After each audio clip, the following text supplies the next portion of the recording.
On a testé ce vélo, le vélo de ville Seb 990 Pro. C'est l'un des seuls vélos électriques aux dimensions standard à pouvoir porter un passager de 60 kg à l'aide de son kit cargo HD. Alors on va voir tout ça dans un test complet maintenant.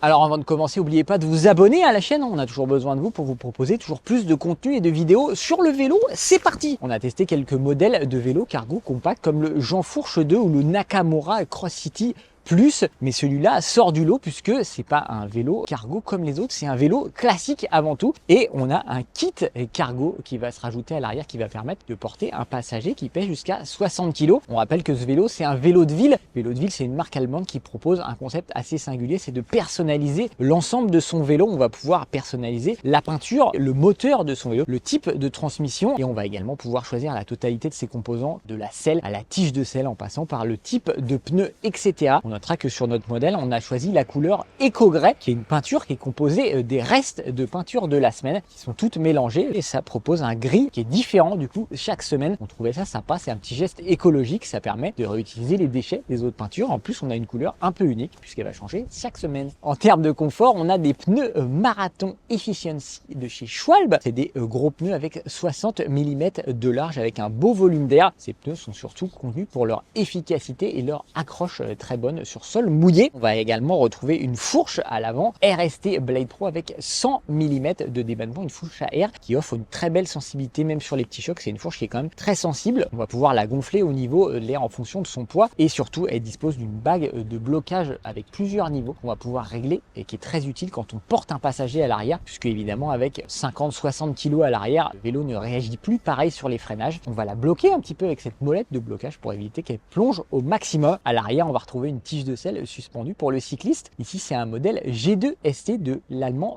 Beischulz. Les pneus vont charger des aspérités du sol et là, on va plus amortir les trous avec cette tige de selle qui est vraiment efficace. Et en termes de pédales, on a des pédales qui visiblement sont assez basiques mais qui sont très confortables à utiliser au quotidien. C'est des pédales assez larges avec un grip en caoutchouc qui accroche très bien. En termes d'équipement, on voit que le vélo est entièrement équipé pour le quotidien. On va retrouver de larges garde-boue qui enveloppent bien les pneus, même si à l'avant, on aurait aimé que ça descende un peu plus bas pour protéger le bout des chaussures lorsque la route est détrempée. On va également avoir ce porte-bagages en option, donc c'est le cargo kit. C'est composé de cale-pieds qu'on va pouvoir rabattre lorsqu'il n'y a plus de passagers, d'un guidon qui est quand même assez solide et bien accroché à la selle. Guidon qui est selon nous un peu trop large, on l'aura limité juste à la taille des poignets. Ça peut des fois gêner quand on gare le vélo. On a un siège arrière qui est plutôt moelleux, en tout cas les passagers ne se sont pas plaints et ont plutôt vanté le confort de ce siège. Surtout le porte-bagages peut porter 60 kg. On va pouvoir porter de jeunes enfants jusqu'à 14, 15, 16 ans et même des adultes du moment qui ne dépassent pas le poids de 60 kg. C'est un siège qui est très confortable et qui développe vraiment l'usage de ce vélo puisqu'on n'est plus sur un simple vélo pour aller travailler. On va également avoir un vélo biplace. On s'est fait plaisir sur ce modèle sur l'éclairage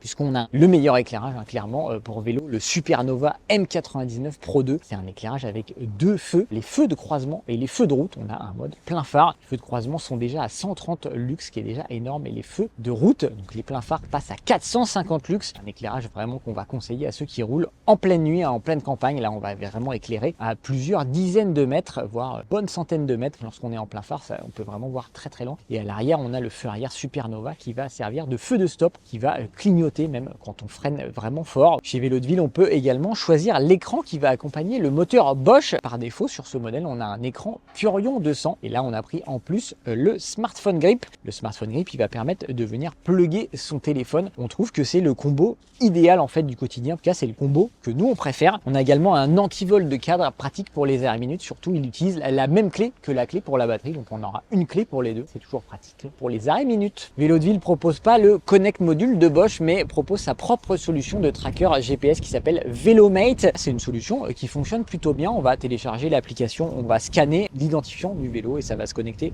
tout seul au tracker GPS. Lorsque le vélo bouge, on va recevoir une notification et on va pouvoir traquer le vélo, le déclarer volé, avoir un lien de tracking pour l'envoyer aux forces de l'ordre qui vont pouvoir géolocaliser le vélo en permanence. Sur ce point-là, c'est quand même plus efficace que les trackers Bluetooth, que les petites balises comme les AirTag, les SmartTag, etc. En revanche, par rapport au Connect Module, c'est moins moins agréable à utiliser au quotidien puisqu'il n'est pas relié à l'allumage du vélo. Donc ce qui va se passer au quotidien, c'est qu'en fait, souvent je pars avec le vélo et je reçois des alertes comme quoi le vélo bouge. Et en fait, il faut thématiquement ouvrir l'application et déverrouiller. Une fois qu'on va se garer et qu'on va attacher le vélo, le tracker va se mettre en route automatiquement au bout de 10 minutes. Il y a une fonctionnalité également qui est un peu plus intéressante que chez Bosch, c'est qu'on va pouvoir alerter un proche en cas de chute. Ça, c'est plutôt pas mal. On a une détection en cas de chute et ça va envoyer un SMS à un proche. Ça, c'est plutôt intéressant. Évidemment, on va avoir tout l'historique de suivi des trajets du vélo. Voilà, c'est un vélo qui est très bien équipé, mais qu'en est-il des performances? Eh ben, nous avons choisi sur ce modèle le moteur Bosch Performance Line CX. C'est quand même un moteur qui est très puissant de base et ça, c'est très agréable. Sur ce modèle, on a également choisi une transmission par courroie qui est, selon nous, le meilleur allié du vélo du quotidien puisqu'il n'y a pas d'entretien, il n'y aura pas de lubrification, pas de graisse, pas d'huile. C'est jamais sale, donc il n'y a jamais de traces de cambrouille et surtout, normalement, on a 20 000 km assurés. Donc, qui dit courroie dit moyeu à vitesse pour avoir des vitesses. On a choisi un Nexus 5 qui est parfaitement adapté pour une utilisation pour une ville comme Paris, peu vallonnée. Voilà, si on a beaucoup de montées et si on compte rouler chargé, il faudra opter pour un moyeu peut-être avec un peu plus de plage de fonctionnement comme le Enviolo, moyeu à variation continue qui va permettre d'affronter des montées un peu plus raides, surtout avec de la charge. Voilà, et toutes ces transmissions sont également disponibles en version électronique. Nous, on a choisi le Nexus 5 qui est vraiment, franchement, un délice au quotidien. On adore ce moyeu. On va pouvoir passer les vitesses en charge, en accélérant. Ça passe très bien sans aucun bruit. C'est un moyeu qui est fait pour porter de la charge, qui est fait pour encaisser la puissance du moteur et les changements de vitesse. La puissance du moteur Performance CX est franchement pas superflue quand on a un passager de 40, 50, 60 kg. Franchement, on en a vraiment besoin, notamment dans certaines côtes. C'est vraiment pas un accessoire de prendre ce moteur. Quand on prend le kit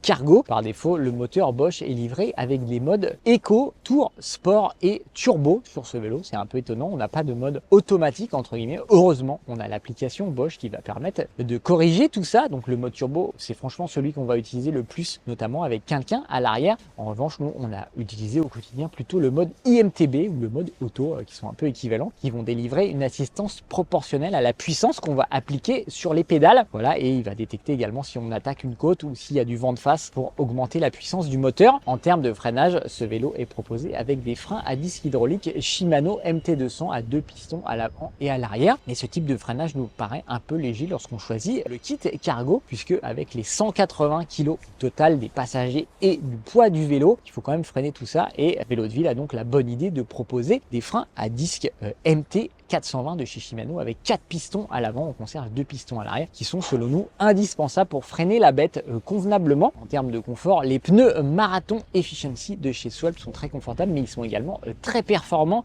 puisqu'on dispose d'une gomme Adix Race qu'on n'avait jamais roulé, une gomme très haut de gamme chez Schwalbe qui effectivement apporte une très bonne adhérence sur le sol sec mais aussi sur le sol mouillé. En termes d'efficacité et de rendement, ce pneu est très bon selon Schwalbe puisqu'ils affirment que l'autonomie est augmentée de 7% sur un vélo électrique et ça tombe bien puisqu'on va justement parler d'autonomie. Ce vélo est livré par défaut avec une batterie de 500 Wh mais on peut également choisir grâce au configurateur une batterie de 625 ou 800 Wh. On a choisi la batterie la plus grosse et avec cette batterie de 800 Wh on a fait un peu plus de 70 km sur une charge. Que ce vélo fait quand même 36 kg à vide. 36 kg, c'est quand même un beau bébé. Heureusement, il est quand même assez confortable. Il est bien posé sur ses roues. Il est quand même assez dynamique et c'est ce qu'on veut sur un vélo comme ça, puisqu'en fait, c'est un vélo où on va pouvoir monter à deux. Mais surtout, quand on est tout seul, c'est un vélo qui est très agréable à conduire. On va être sur un vélo classique. Même s'il reste assez lourd, on est quand même assez bas. Le poids est bien réparti. On a quand même un peu de dynamisme. Attention, ça reste un vélo allemand. C'est quelque chose de solide, quelque chose de costaud. Ça va pas être non plus un vélo hyper fun, on n'est pas sur un vélo hyper agile, mais on est sur un vélo qui reste maniable, qui est un vélo qui est très rassurant en termes de freinage, d'accélération, prise de courbe, etc. Donc ce Seb 990 Pro de Vélo de Ville est clairement un vélo qui sort du lot avec la compacité d'un vélo classique et la capacité d'emport d'un vélo cargo avec 60 kg sur le porte-bagages arrière. C'est un vélo qui s'adresse avant tout à ceux qui cherchent un vélo agréable à rouler au quotidien, puissant, performant, sécurisant avec des composants très haut de gamme et qui veulent également pouvoir transporter un passager à l'arrière, des enfants, des ados, son conjoint, ses parents, etc. pour aller faire des balades, du shopping et tout à deux, c'est vraiment parfait. Voilà, ça reste un vélo qui est très bien équipé. C'est un vélo qui est quand même vendu à partir de 4000 €. Un vélo qu'on a pris beaucoup de plaisir à rouler. Voilà, un vélo qui correspond en tout cas à notre usage qu'on se fait du vélo de ville au quotidien. Alors vous, est-ce que ça vous intéresse? Qu'est-ce que vous en pensez de ce format de vélo cargo compact qui peut porter une deuxième personne? Est-ce que ça vous intéresse? dites-le nous en commentaire. Voilà, si c'est pas déjà fait, on vous invite à vous abonner à la chaîne, lâcher un petit pouce, ça fait toujours plaisir, activer les notifications pour être au courant de toutes les vidéos et posez vos questions en commentaire, on se fera un plaisir d'y répondre. Voilà, on vous souhaite de continuer à rouler, continuer à vous faire plaisir à vélo et on se dit à bientôt pour un prochain test.